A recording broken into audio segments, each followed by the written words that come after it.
Hello students, welcome to Lakshya, the initiative of Law Excellence. ఇవాల్టి మన first article వచ్చేసి Bharat Pakistan relations గురించి. దీనిని గ్రూప్ 1 మరియు గ్రూప్ 2 వాళ్ళు కూడా ఇంటర్నేషనల్ రిలేషన్స్ అన్న కాన్సెప్ట్ కింద చదువుకుంటాము. బాలాకోట్లో ఉన్నటువంటి జైషే మహమ్మద్ ఉగ్రవాద ముఠా శిక్షణ శిబిరం మీద భారత్ చేపట్టినటువంటి వైమానిక దాడులకు ప్రతీకారంగా పాకిస్తాన్ కాశ్మీర్లో భారత సైనిక స్థావరాల మీద F-16తో బాంబులు కురిపించడానికి ప్రయత్నం చేసింది. ఈ క్రమంలో పాకిస్తాన్కి చెందినటువంటి F-16 యుద్ధ విమానాన్ని కూల్చేయటం జరిగింది. అదే సమయంలో మన దేశానికి చెందినటువంటి MiG-21 లోహ విహంగాన్ని పాకిస్తాన్ బలగాలు నేల కూల్చాయి. ఈ MiG-21 లోహ విహంగం యొక్క పైలట్ వింగ్ కమాండర్ అయినటువంటి అభినందన్ వర్ధమాన్ ఇతను పారాచూట్ సహాయంతో కిందికి దిగేశారు. కానీ దిగడం లైన్ ఆఫ్ కంట్రోల్కి అవతల వైపు పాకిస్తాన్ ఆధీనంలో ఉన్నటువంటి భూభాగంలో ఆయన దిగారు. ఆయన్ని పాకిస్తాన్ సైనికులు నిర్బంధంలోకి తీసుకున్నారు. అయితే అతన్ని తక్షణమే స్వదేశానికి క్షేమంగా పంపించాలి అని చెప్పేసి పాకిస్తాన్ని భారత్ డిమాండ్ చేసింది. రెండవ ప్రపంచ యుద్ధం తర్వాత 1949లో జెనీవా ఒప్పందాలు అనేవి ఉన్నాయి. ఈ జెనీవా ఒప్పందాల ప్రకారం యుద్ధ సమయంలో శత్రుపక్షానికి పట్టుబడినటువంటి సైనికులు పౌరులందరినీ కూడా యుద్ధ ఖైదీలు అంటారు. యుద్ధ క్షేత్రంలో గాయపడి లేదా క్షతగాత్రులై పట్టుబడిన వీరికి ఎలాంటి రక్షణ కల్పించాలి, వీళ్ళకి ఎలాంటి హక్కులు ఉంటాయి అన్నది ఈ జెనీవా ఒప్పందాల్లో స్పష్టంగా చెప్పటం అనేది జరిగింది. 1949లో కుదిరిన ఈ ఒప్పందాల మీద దాదాపు 196 దేశాలు సంతకాలు చేశాయి. తర్వాత కాలంలో దీన్ని 3 సార్లు సవరించడం అనేది జరిగింది. ఇప్పుడు మనకి పాకిస్తాన్కి మధ్య మనం చేస్తున్నది యుద్ధం కాదు, అలాగే వింగ్ కమాండర్ అయినటువంటి అభినందన్ యుద్ధంలో పట్టుబడిన ఖైదీ కూడా కాదు. అయినా కూడా ఇటువంటి సందర్భాల్లో కూడా జెనీవా ఒప్పందాలనే మనం విస్తృత అర్థంలో అన్వయించుకొని పరిస్థితిని చక్కదిద్దే ప్రయత్నం చేయాలి. అయితే ఈ జెనీవా ఒప్పందాలు ఏం చెప్తున్నాయి అన్నది ఇప్పుడు మనం చూద్దాం. మొదటి ఒప్పందం వచ్చేసి గాయపడిన లేదా నిలకడగా లేని సైనికులకి రక్షణ ఇచ్చేటటువంటి ఒడంబడిక ఇది. దీని ప్రకారం ఏంటి, జాతి, మత, లింగ, ప్రాంత వివక్షలకు తావు లేకుండా ఆ సైనికులు ఎవరైనా సరే వాళ్ళకి మానవతా దృక్పథంతో సాయం అందించాలి. వారి పట్ల మానవత్వంతో స్పందిస్తూ వాళ్ళని హింసించడం, దాడులు చేయటం వంటివేవి చేయకూడదు. సరైన న్యాయ విచారణ జరపాలి. తీర్పు లేకుండా వారికి మరణదండనతో సహా ఎలాంటి శిక్షలు కూడా విధించకూడదు. పైగా వారికి సంపూర్ణ వైద్య సహాయం, చికిత్స అందిస్తూ రక్షణగా నిలబడాలి అని చెప్పేసి 1వ ఒప్పందం స్పష్టం చేస్తుంది. అలాగే 2వ ఒప్పందం ఏం చెప్తుంది, సముద్రాల్లో పట్టుబడినటువంటి నౌకాదళ సైనికులకు సంబంధించింది ఈ ఒప్పందం. వాళ్ళకి ఓడల్లోనే వైద్య సహాయం అందించాలి, లేకపోతే ఆసుపత్రి ఓడలు అనేసి కొన్ని ఉంటాయి, ఆ ఆసుపత్రి ఓడలకి తరలించాలి అనేసి ఈ 2వ ఒప్పందం చెప్తోంది. 3వ ఒప్పందం ఖైదీ అంటే ఎవరు, వాళ్ళ నుంచి ఏ సమాచారం రాబట్టవచ్చు అన్నది స్పష్టంగా నిర్వచించేటటువంటి ఒక ఒప్పందం ఇది. దీని ప్రకారం యుద్ధ ఖైదీల్ని బందీలుగా తీసుకున్నటువంటి దేశం ఆ ఖైదీల నుంచి వారి పేరు, సైన్యంలో వారి ర్యాంక్ ఎంత, వాళ్ళ నెంబర్ మాత్రమే తెలుసుకోవాలి అనేసి స్పష్టంగా చెప్తోంది. అంతేగాని శత్రు దేశానికి సంబంధించిన సమాచారం రాబట్టేందుకు వాళ్ళను హింసించటం కానీ, శారీరకంగా కానీ మానసికంగా కానీ వాళ్ళని హింసలకు గురి చేయటం తగదు అనేసి ఇది స్పష్టంగా చెప్తోంది. ఒప్పందం 4 ఇది ఏం చెప్తోంది, యుద్ధంలో పట్టుబడిన పౌరులకు కూడా సైనికుల మాదిరిగానే అన్ని రక్షణలు కల్పించాలి, వాళ్ళ పరిస్థితిని బట్టి అత్యవసరమైనటువంటి సపర్యలు కూడా అందించాలి అని చెప్పేసి ఈ ఒప్పందం స్పష్టం చేస్తోంది. వింగ్ కమాండర్ అభినందన్ పాకిస్తాన్ అనేది భారత్ మిగ్ విమానాన్ని నేలకూల్చేస్తున్న సమయంలో సురక్షితంగా దాని నుంచి బయటపడినప్పటికీ కూడా దురదృష్టవశాత్తు మన నియంత్రణ లేక LOCకి అవతల వైపు పాకిస్తాన్ భూమిలో పడ్డారు. ఆయన బందీగా చిక్కినప్పటికీ ఇంట్రాగేటర్ ఎన్ని పర్యాయాలు ఎన్ని రకాలుగా ప్రశ్నించినా సరే తన పేరు, ID నెంబర్, హోదా వివరాలు తప్ప ఇంకేదీ చెప్పలేదు. అంతకు మించిన వివరాలను వెల్లడించే హక్కు నాకు లేదు అనేసి మాత్రం ఆయన చెప్పటం అనేది జరిగింది. దీనిని మనం ఒప్పందం 3లో చదువుకుంటాము. ఏమని, బందీలుగా తీసుకున్నటువంటి దేశం ఏదైతే ఉందో వారి నుంచి కేవలం వాళ్ళ పేరు, సైన్యంలో వారి ర్యాంకు, నెంబర్ మాత్రమే తెలుసుకోవాలి అనేసి స్పష్టంగా చెప్పింది. కానీ పాకిస్తాన్ వాళ్ళు అంతకు మించి ఎన్ని పర్యాయాలు ఎన్ని ప్రశ్నించినా సరే అంతకు మించిన వివరాలు వెల్లడించే హక్కు నాకు లేదు అని ఈయన చెప్పడం జరిగింది. మన నెక్స్ట్ ఆర్టికల్ వచ్చేసి 16వ RIC సమ్మిట్ గురించి. దీనిని గ్రూప్ 1 మరియు గ్రూప్ 2 వాళ్ళు కూడా కరెంట్ అఫైర్స్ కింద చదువుకుంటాము. RIC రష్యా, ఇండియా, చైనా త్రైపాక్షిక గ్రూపు విదేశాంగ మంత్రుల యొక్క 16వ సమావేశం చైనాలో ఉన్నటువంటి వూషన్లో జరిగింది. ఇందులో భారత విదేశాంగ మంత్రి అయినటువంటి సుష్మా స్వరాజ్ పాల్గొనడం జరిగింది. ఈ సమావేశంలో ఆమె ప్రసంగిస్తూ బాలాకోట్ ఆపరేషన్కి దారితీసినటువంటి పరిస్థితుల్ని వివరించారు. ఏం చెప్పారు? ఇదొక సైనిక చర్య కాదు, సైనిక స్థావరాల్ని గురిపెట్టలేదు, జైషే మహమ్మద్ JEM ఉగ్రవాద సంస్థకు చెందినటువంటి వసతులపై ముందు జాగ్రత్త చర్యగా పరిమిత లక్ష్యంతో చేపట్టిన నిర్ణయాత్మక దాడి ఇది. పరిస్థితి తీవ్ర రూపం దాల్చాలని మేము కోరుకోవటం లేదు. భారత్ అనేది బాధ్యాయుతంగా సంయమనంతో వ్యవహరిస్తూనే ఉంటుంది అనేసి చెప్పటం జరిగింది. పాకిస్తాన్ ప్రధానమంత్రి ఇమ్రాన్ ఖాన్ భారత్ మరియు పాకిస్తాన్ల మధ్య ఉద్రిక్తతలు మరింత పెరిగితే పరిస్థితులను నియంత్రించటం ఎవరి వల్ల కాదు అని చెప్పేసి హెచ్చరించటం జరిగింది. సమస్యల్ని చర్చల ద్వారా పరిష్కరించుకుందామని భారత్కి మరొకసారి పిలుపునిచ్చారు. తమ సత్తా గురించి సందేశం పంపాలి అన్నదే పాకిస్తాన్ యొక్క తాజా చర్య వెనుకున్నటువంటి ఏకైక ఉద్దేశం అనేసి చెప్పటం జరిగింది. అయితే మా దేశంలోకి మీరు వచ్చినప్పుడు మేము మీ దేశంలోకి రాగలం అని చాటడం మాత్రమే మా తాజా చర్య యొక్క ఉద్దేశం. ఈ క్రమంలో 2 భారత విమానాల్ని మా దేశం కూల్చేసింది. వాటి పైలట్లు మా అధీనంలో ఉన్నారు.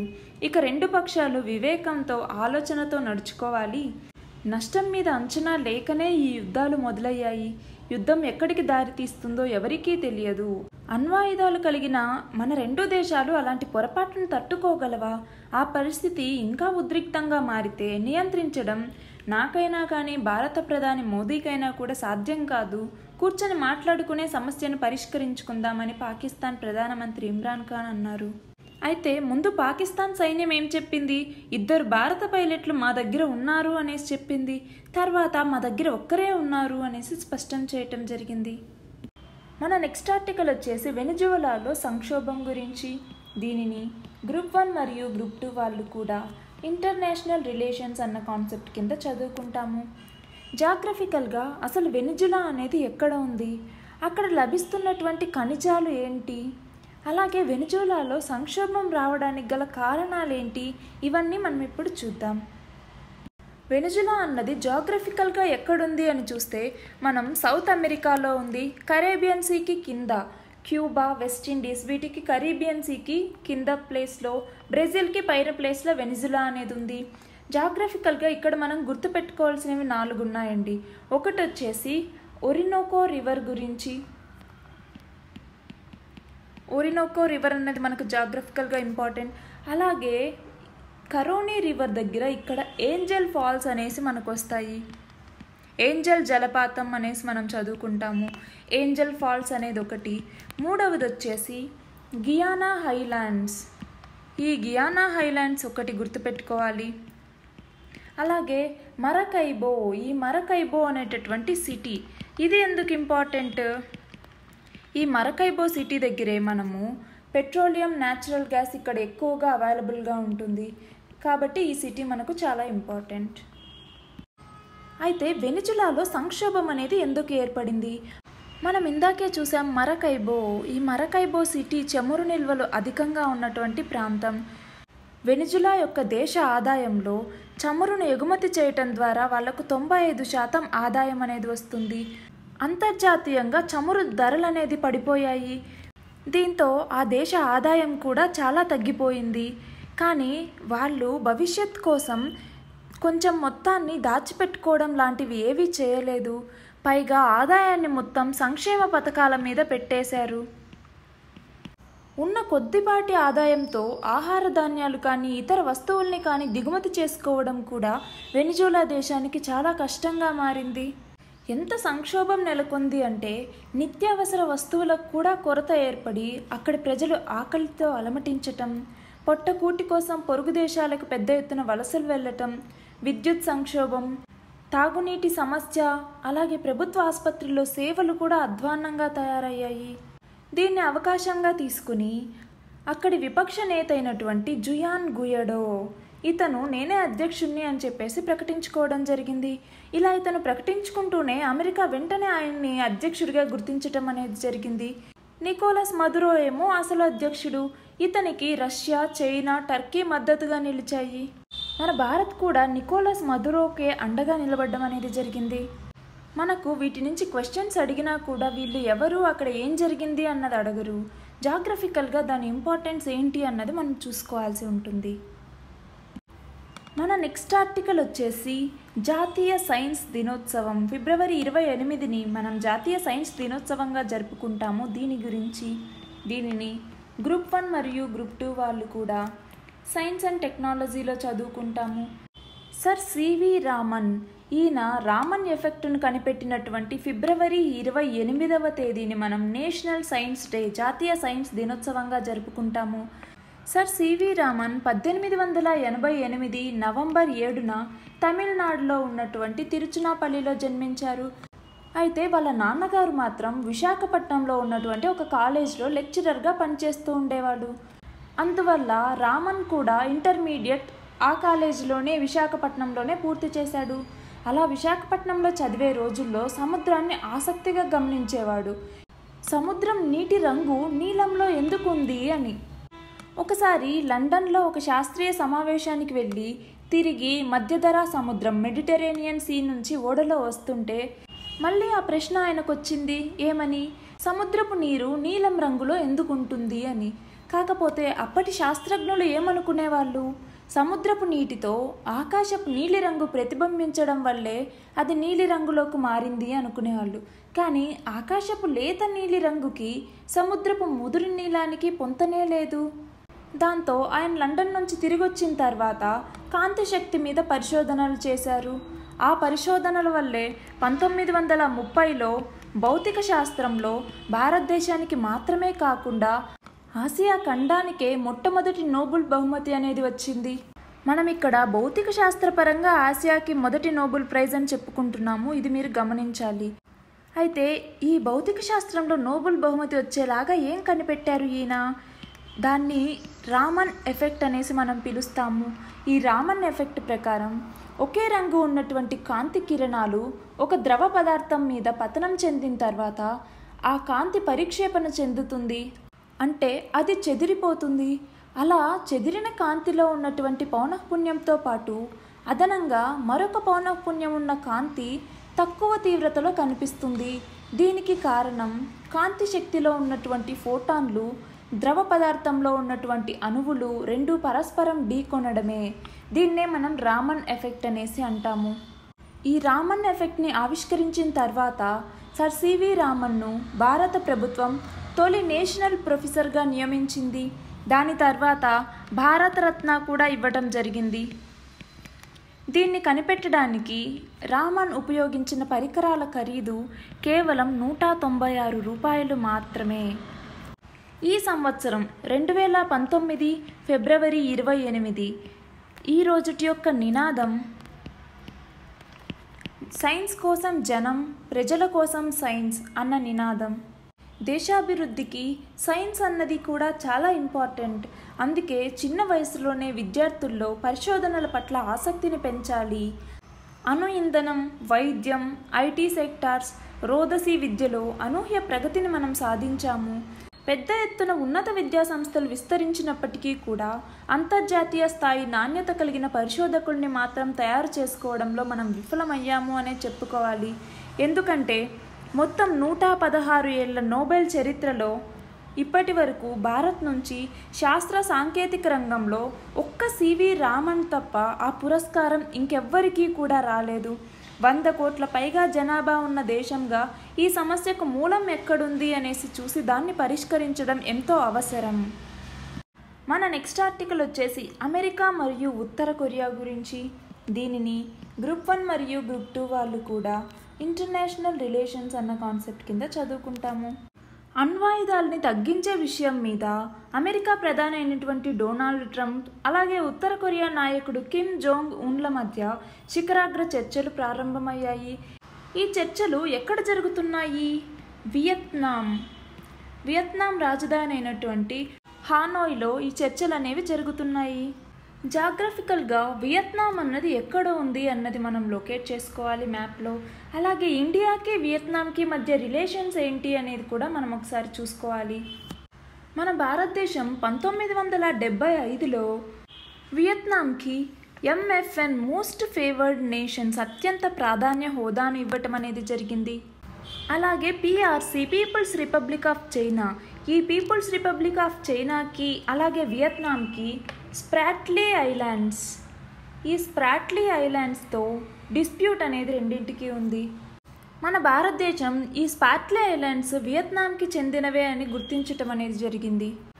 1992లో ఇండియా మరియు వియత్నాం ఇవి రెండూ కూడా ఎకనామికల్గా కూడా ఇవి రెండు సంబంధాలు పెంపొందించుకోవటం జరిగింది. అలాగే ఇండియా యొక్క లుక్ ఈస్ట్ పాలసీ, ఈ లుక్ ఈస్ట్ పాలసీలో వియత్నాం కూడా ఉంది. ఇండియా మరియు వియత్నాం రెండూ కూడా మెకాంగ్ గంగా కోఆపరేషన్, ఈ మెకాంగ్ గంగా కోఆపరేషన్లో ఇవి రెండు మెంబర్స్గా ఉన్నాయి. అలాగే యునైటెడ్ నేషన్స్ సెక్యూరిటీ కౌన్సిల్, ఇందులో ఇండియా పర్మనెంట్ మెంబర్గా జాయిన్ అవ్వటానికి వియత్నాం కూడా సపోర్ట్ చేసింది. వియత్నాంలో ఉన్నటువంటి ద నంగ్ అనేటటువంటి పోర్ట్ని నేవల్ బేస్ కోసం వియత్నాం ఇండియాకి ఇవ్వటం అనేది జరిగింది. మన నెక్స్ట్ ఆర్టికల్ వచ్చేసి PV నరసింహారావు జీవన సాఫల్య పురస్కారం గురించి. దీనిని గ్రూప్ 1 మరియు గ్రూప్ 2 వాళ్ళు కూడా కరెంట్ అఫైర్స్ కింద చదువుకుంటాము. ఇండియా నెక్స్ట్ అనే సంస్థ ఆధ్వర్యంలో నిర్వహించిన కార్యక్రమంలో PV నరసింహారావు జాతీయ నాయకత్వం జీవిత సాఫల్య పురస్కారం 2018, ఈ అవార్డును మాజీ రాష్ట్రపతి ప్రణబ్ ముఖర్జీ, మాజీ ప్రధాని మన్మోహన్ సింగ్కి అందజేయటం అనేది జరిగింది. భారతదేశం ఆర్థిక సంక్షోభంలో ఉన్నప్పుడు సంస్కరణలు తీసుకొచ్చి ఆధునిక భారత నిర్మాణానికి తోడ్పడినందుకు గాను PV నరసింహారావు జీవన సాఫల్య పురస్కారాన్ని మాజీ ప్రధాని మన్మోహన్ సింగ్కు అందజేయటం అనేది జరిగింది. మన నెక్స్ట్ ఆర్టికల్ వచ్చేసి కొత్త రైల్వే జోన్ గురించి. దీనిని గ్రూప్ 1 మరియు గ్రూప్ 2 వాళ్ళు కూడా ఎకానమీలో ఉన్నటువంటి డెవలప్మెంట్ అన్న కాన్సెప్ట్ కింద చదువుకుంటాము. విశాఖపట్నం కేంద్రంగా ఆంధ్రప్రదేశ్కి సౌత్ కోస్ట్ రైల్వే జోన్ ప్రకటించడం అనేది జరిగింది. అయితే విశాఖపట్నం కేంద్రంగా కొత్త జోన్ ఏర్పాటు చేసినా కూడా కొత్త రైల్వే డివిజన్ లేకపోవడం ఒక పెద్ద లోటుగా మారింది. వాల్తేర్ డివిజన్ అనేది ఇంతకుముందు ఏపీ, ఒడిషా, ఛత్తీస్గఢ్ ఈ 3 రాష్ట్రాల పరిధిలో కూడా ఉంది. ఇందులో ఏపీ పరిధిలో ఉన్నటువంటి వాల్తేరు డివిజన్ ప్రాంతాన్ని విజయవాడ డివిజన్లో కలిపి విశాఖ కేంద్రంగా కొత్తగా దక్షిణ కోస్తా రైల్వే ఏర్పాటు మీద కేంద్రం నిర్ణయం తీసుకుంది. ఏపీలో రైల్వే నెట్వర్క్ ఇప్పటి వరకు వేర్వేరు జోన్ల పరిధిలో ఉంది. విజయవాడ, గుంటూరు, గుంతకల్ ఈ డివిజన్లు సికింద్రాబాద్ కేంద్రంగా దక్షిణ మధ్య రైల్వే జోన్లో ఉన్నాయి. వాల్తేర్ డివిజన్ వచ్చేసి ఒడిషాలో ఉన్నటువంటి భువనేశ్వర్ కేంద్రంగా గల తూర్పు కోస్తా జోన్లో అంతర్భాగమై ఉంది. ఆంధ్రప్రదేశ్ రాష్ట్ర అవసరాలకు, ప్రయాణాలకు సంబంధించిన ప్రతిపాదనలు ఏవైనా కూడా ఆయా డివిజన్ల నుంచి జోన్ ప్రధాన కార్యాలయానికి వెళ్ళేవి. కొన్నింటిని దక్షిణ మధ్య రైల్వేకి, మరికొన్నింటిని తూర్పు కోస్తా రైల్వే ప్రధాన కార్యాలయాలకు పంపాల్సి వచ్చేది. అక్కడ ఆమోదం తర్వాత ఆ ప్రతిపాదనలు రైల్వే బోర్డుకు చేరేవి. ఒక రైలు బండికి అదనంగా ఒక బోగీ కావాలన్నా కూడా తిరగాల్సి వచ్చేది. ముఖ్యంగా ఉత్తరాంధ్రకు సంబంధించిన ప్రతిపాదనల్ని తూర్పు కోస్తా జోన్లో తొక్కి పెడుతున్నారు, వివక్ష చూపుతున్నారు అనేసి ఆరోపణలు వచ్చాయి. వీటన్నింటినీ దృష్టిలో పెట్టుకుని విశాఖపట్నంలో జోన్ ప్రధాన కార్యాలయాన్ని ఏర్పాటు చేయబోతున్నారు. దీనివల్ల పరిపాలనా పరంగానే కాకుండా ఉద్యోగాల విషయంలో కూడా ఎంతో లబ్ధి కలగబోతుంది. మన నెక్స్ట్ ఆర్టికల్ వచ్చేసి సీ హారియర్ యుద్ధ విమానం గురించి. దీనిని గ్రూప్ 1 మరియు గ్రూప్ 2 వాళ్ళు కూడా సైన్స్ అండ్ టెక్నాలజీలో ఉన్నటువంటి డిఫెన్స్ అన్న కాన్సెప్ట్ కింద చదువుకుంటాము. విశాఖపట్నంలోని నౌకాదళం మ్యూజియం, నావల్ మ్యూజియం, దీన్నే స్వర్ణజ్యోతి మ్యూజియం అని కూడా మనం పిలుస్తాము. ఈ స్వర్ణజ్యోతి మ్యూజియంలో ఇప్పటికే INS కురుసురా అలాగే TU-142 యుద్ధ విమానాలు ఉన్నాయి. దీంతో పాటు సీ హారియర్ యుద్ధ విమానాన్ని కూడా దీనికి కేటాయించడం జరిగింది. అయితే ఈ సీ హారియర్ యొక్క ప్రాముఖ్యత ఏంటి అని మనం చూస్తే, ఈ యుద్ధ విమానాన్ని బ్రిటన్కి చెందినటువంటి హ్యాకర్ సిడెల్లీ బ్రిటిష్ ఎయిర్ స్పేస్ సంస్థ రూపొందించింది. 1980లో ఇది భారతదేశ నౌకాదళంలోకి వచ్చింది. 2012 వరకు దీని సేవలు అనేది అందించింది. ఐఎన్ఎస్ విరాట్ అలాగే ఐఎన్ఎస్ విక్రాంత్ ఈ యుద్ధ నౌకల మీద నుంచి విన్యాసాలు చేయడం దీని ప్రత్యేకత. విశాఖపట్నం నౌకాదళ మ్యూజియంలో ఈ సీ హారియర్ని ఎగురుతున్నట్లు కనిపించేలాగా ఏర్పాటు చేయబోతున్నారు. అయితే ఇక్కడ దాన్ని ఉంచడానికి ఎంత స్థలం అవసరం? ఇప్పుడు అది గోవాలో ఉంది. గోవా నుంచి విశాఖపట్నానికి ఎలా తరలించాలి లాంటి అంశాలని పరిశీలిస్తున్నారు. 15 రోజుల్లోపు దీన్ని తీసుకొచ్చేందుకు ఏర్పాట్లు చేస్తున్నాము అని చెప్పటం జరిగింది. మన నెక్స్ట్ ఆర్టికల్ వచ్చేసి గిరి ఆహార పోషణ పథకం గురించి. దీనిని గ్రూప్ 1 మరియు గ్రూప్ 2 వాళ్ళు కూడా గవర్నమెంట్ ఇనిషియేటివ్స్ అన్న కాన్సెప్ట్ కింద చదువుకుంటాము. ఏజెన్సీ ప్రాంతాల్లో ఉన్నటువంటి గిరిజనులు పోషకాహార లోపాన్ని అధిగమించేందుకు ఆంధ్రప్రదేశ్ రాష్ట్ర ప్రభుత్వం కొత్తగా గిరి ఆహార పోషణ పథకం ఈ పథకాన్ని తీసుకొచ్చింది. దీనిని మార్చి 1 నుంచి ప్రారంభిస్తాము అనేసి చెప్పటం జరిగింది. ఈ పథకంలో భాగంగా 6 రకాల పోషకాలు ఉండేటటువంటి 532 రూపాయల విలువైన ఆహార బుట్టను ఒక్కొక్క గిరిజన కుటుంబానికి ఇవ్వబోతోంది. ప్రస్తుతం బాలింతలు చిన్నారులకి గిరి గోరుముద్దలు, అన్న అమృతహస్తం లాంటి పథకాల్ని అమలు చేస్తోంది.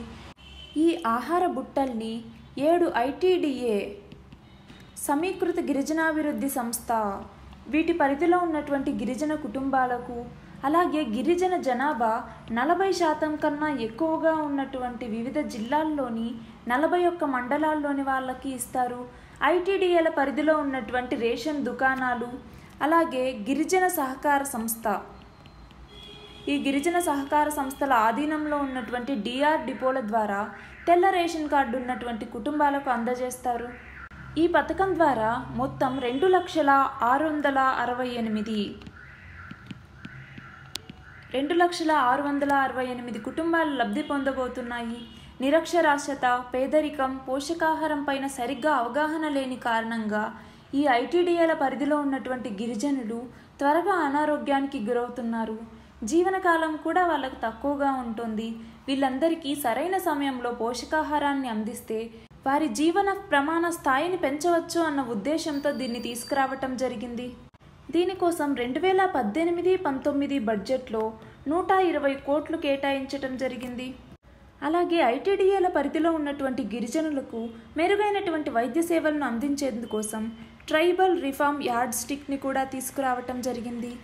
అలాగే ఉప ఆరోగ్య కేంద్రాల్లో ఈ ఆరోగ్య కేంద్రాలుగా మార్చాము, అందులో టెలిమెడిసిన్ సౌకర్యాన్ని కూడా అందుబాటులోకి తీసుకొచ్చాము అనేసి చెప్పారు.